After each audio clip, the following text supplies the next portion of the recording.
तैयार थी, लेकिन अब्बा ने सुनते ही इनकार कर दिया। उम्र देखी है तुमने इसकी? वो 70 का हो चुका है, अब्बा ने कहा। मर्द की उम्र नहीं देखी जाती, अम्मा ने दलील दी। मत करो मेरे सामने ये दकियानूसी बातें, अब्बा ने गुस्से से कहा। इस रिश्ते की बस एक खूबी ये है कि ये रिश्ता तुम्हारी बहन ने दिया है, अब्बा गुस्से से कांपते हुए बोले। मैं भी इस रिश्ते के लिए तैयार नहीं थी। एक 70 बरस के शख्स के साथ जिंदगी बसर करने का तस्वुर ही मेरे लिए हौलनाक था, और इससे बढ़कर यह था कि अपने से चंद बरस छोटी लड़कियों को बेटी समझना था। अच्छे रिश्ते के चक्कर में बेटी को तो बूढ़ा कर दिया है, अम्मा ने कहा। तुम इसकी सगी माँ हो? अब्बा तेजी से अम्मा की तरफ बढ़े थे। मुझे शुबा हुआ कि कहीं अब्बा पहली बार अम्मा पर हाथ ही ना उठा दें, लेकिन ऐसा नहीं हुआ।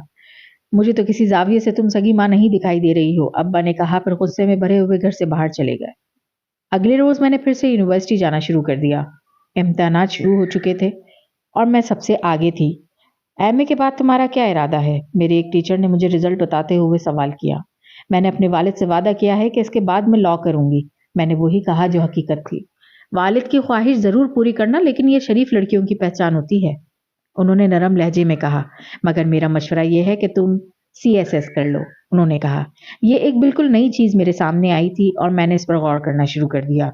मेरा एक ही बेटा है। तुमने इस बार सीएसएस का तहरीरी इम्तिहान तो पास कर लिया है, मगर अब इंटरव्यू के इंतजार में है। सोचूंगी सर इस पर। मैंने इस बात को उनकी टालते हुए कहा। जरूर सोचो, बल्कि मैं तो कहता हूँ लॉ करने के बाद सीएसएस करना, उन्होंने कहा, और मैंने सर झुकाकर रजामंदी दे दी। तुम चाहो तो मैं तुम्हें वो किताबें भी दे सकता हूँ जिन्हें पढ़कर मेरे बेटे ने सीएसएस पास किया। मगर मैं खामोश रही। मेरे टीचर ने मेरी खामोशी को रजामंदी समझा था, और अगले ही दिन वो तमाम किताबें वो उठा लाए। तुम्हारे लिए बस में इतनी ही किताबें, मैं तुम्हें घर ड्रॉप कर सकता हूँ, सर ने पेशकश की, लेकिन मैंने उनकी पेशकश मंजूर नहीं की। पॉइंट की बस में कुछ किताबें मैंने अपनी साथ बैठी हुई लड़की के हवाले की। इन किताबों का क्या करोगी? गोद में किताबें रखते हुए उसने सवाल किया। आधी किताबों का अचार डालूंगी और आधी का मुरब्बा बनाऊंगी, मैंने मुस्कुराते हुए कहा। हर सुबह नाश्ते में खाऊंगी और अचार का इस्तेमाल खाने में करूंगी, मैंने कहा तो वो लड़की हंस दी। मगर ये किताबें तो सीएसएस के इम्तिहानों की हैं, उसने मेरी मुस्कुराहट के जवाब में हंसते हुए कहा। जब तुम जानती हो ये किताबें क्या हैं तो सवाल क्यों कर रही हो, मैंने कहा, और उसकी हंसी तेज हो गई। तो मोहतरमा कमिश्नर बनने के ख्वाब देख रही हैं, उसने कहा। फिलहाल तो ऐसा कोई इरादा नहीं। एमए के बाद मैं लॉ करूंगी, उसके बाद देखते हैं किस्मत में क्या लिखा है। लॉ की तालीम भी तुम्हें सीएसएस में बहुत मदद करेगी, उसने कहा। वो बात की बात है, मैंने गुफ्तगू खत्म करते हुए कहा। पॉइंट हमारे स्टॉप पर रुकी तो वो भी मेरे साथ उतर गई, अपने हिस्से की किताबें लेकर मेरे साथ चलने लगी। तुम क्यों उतर आई? तुम्हारा तो अगला स्टॉप था, मैंने सवाल किया तो वो हंस दी। आज तुम्हारी खिदमत करूंगी, तो जब कमिश्नर बन जाओगी तो मुझे याद रखोगी, उसने कहा, और उसके साथ ही हम दोनों हंसने लगे। दरवाजा अम्मा ने खोला और इतनी ढेर सारी किताबें देखकर वो बौखला गईं। ये क्या रद्दी उठाए लाई हो? अम्मा ने कुछ किताबों को हाथ में लेते हुए कहा।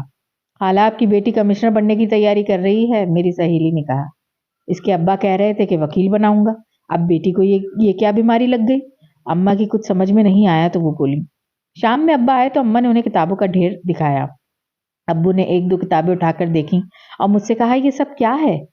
अब्बा, ये मेरे सर ने मुझे दी हैं उनके मशवरे के साथ कि मुझे सीएसएस करना चाहिए, क्योंकि उनके बेटे ने भी सीएसएस का तहरीरी इम्तिहान पास कर लिया है और अब उसके लिए तमाम किताबें बेकार हैं। तुमने तो वादा किया था कि एमए के बाद वकालत पढ़ोगी, अब्बा ने मुझे अपना वादा याद दिलाया। अब्बा, वो वादा मुझे याद है, मैं अपना वादा जरूर पूरा करूंगी, मैंने कहा तो अब्बा के चेहरे पर इत्मीनान आ गया। बस पढ़ते रहना बेटी को, शादी ना करना इसकी, अम्मा ने शिकायत की।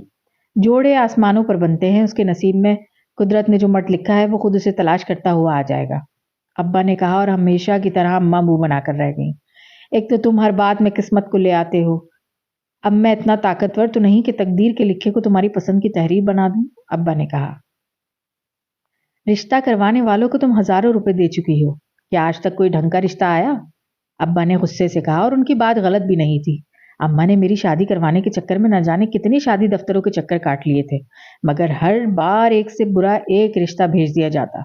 एक रिश्ता तो ऐसा भेजा जिसे देखते ही अम्मा ने भी मुस्तरद कर दिया। वो काला भजंग तो था ही, लेकिन उसके होंठ और दांत पान और गुटके का सबूत दे रहे थे। नौकरी भी उसकी 14 ग्रेड की थी, लेकिन इन सबसे बढ़ के वो सुर्ख रंग की शर्ट और जीन्स में आया था, जबकि उसकी शर्ट का गिरेबान खुला हुआ था। उस रोज अब्बा बहुत नाराज हुए और उन्होंने अम्मा पर पाबंदी लगा दी कि वो मजीद शादी दफ्तरों के चक्कर नहीं लगाएंगी। उन्होंने कहा, ये शादी दफ्तर वाले सिर्फ अपने पैसे करने के चक्कर में होते हैं। अम्मा ने कहा तो कुछ नहीं, लेकिन अब्बा की बात जरूर मान ली थी। اور انہوں نے شادی دفتر جانا چھوڑ دیا تھا، جس سے مجھے بھی کچھ سکون ملا اور میں نے تعلیم پر توجہ دینا پہلے سے زیادہ شروع کر دی۔ ابا نے معلوم کر لیا تھا جو نتیجہ اب تک ہے اس پر داخلہ ہو سکتا ہے، میں نے کہا، اور ابا نے اس کی تائید میں گردن ہلا دی۔ ابا نے کہا، اب میں اتنا پڑھا لکھا تو نہیں ہوں، تم جو کہہ رہی ہو وہی صحیح ہوگا۔ ابا نے ہتھیار ڈال دیے۔ اس کے اگلے دن ہی میں نے لاء کالج میں داخلہ لے لیا۔ اب میں صبح جامعہ جاتی تھی اور وہاں سے سیدھی لاء کالج کا رخ کرتی، وہاں سے فارغ ہو کر گھر آتی۔ میرے شام میں دیر سے گھر آنے پر محلے کی عورتوں نے عجیب عجیب سی باتیں شروع کر دیں۔ ایک دو خواتین تو میرے گھر تک آ گئیں اور اپنی تشویش کا اظہار بھی کیا۔ کچھ خواتین جو میری حمایت میں تھیں، لیکن جو وہ کہہ رہی تھیں وہ الفاظ پر جلتی پر پیٹرول ڈالنے کے مترادف تھا۔ اب اس بیچارے کے والدین بیٹی کی شادی نہیں کریں گے تو وہ کیا کرے گی؟ خود ہی اپنے لیے مرد تلاش کرے گی، ایک خاتون نے جو میری دادی سے بھی بڑی عمر کی تھیں کہا تھا۔ یہ محض اتفاق تھا کہ اس روز میں جامع سے پیپر دے کر سیدھی گھر آ گئی اور اپنے کمرے میں تھی، لیکن میرے کان اسی گفتگو پر تھے۔ آپ خود تو کبھی اسکول گئی نہیں ہیں، بلکہ اسکول کی عمارت بھی باہر سے ہی دیکھی ہے۔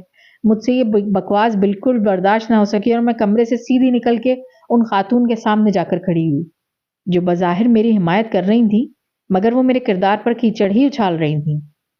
اے ہائے، میں نے ایسا بھی کیا کہہ دیا جو تم مجھ پر جھپٹ رہی ہو؟